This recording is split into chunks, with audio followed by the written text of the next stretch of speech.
military announced on Monday that a wave of attacks on Israel, the first since a ceasefire in April, was now over.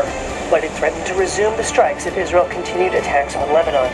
That comes after U.S. President Donald Trump on Monday demanded Israel and Iran, quote, immediately stop shooting after the rival nations traded attacks. The renewed conflict drove oil prices up around 4% and threatened to wreck U.S.-led efforts to broker a deal to end the war. Footage on social media showed smoke rising after Israel hit a petrochemical complex at Mashar in southwestern Iran, which Israel said was used to produce ballistic missiles. Iran's Islamic Revolutionary Guards Corps said it had retaliated with a strike against an Israeli facility in Haifa.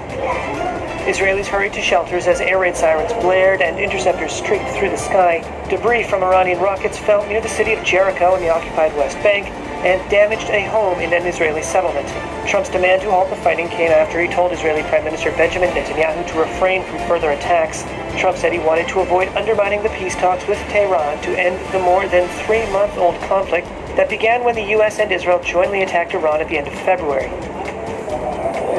Despite a ceasefire reached in April, Israeli forces continued to battle Iranian-backed Hezbollah fighters in Lebanon, and Hezbollah continued to fire rockets into Israel. Iran had insisted the ceasefire included Lebanon. Trump has leaned on Israel to stop its attacks in Lebanon to allow room for a deal to end the wider war with Iran. After Israel attacked Hezbollah targets in a Beirut suburb, Tehran fired ballistic missiles at Israel. An Israeli military official said Iran had fired close to 30 ballistic missiles at Israel since Sunday evening. By Monday, Israel's Channel 12 News quoted a senior official that Israel had halted its attacks on Iran at Trump's request. The spokesperson for the Iranian Foreign Ministry on Monday said America has, quote, direct responsibility in any action that Israel took in attacking Iran.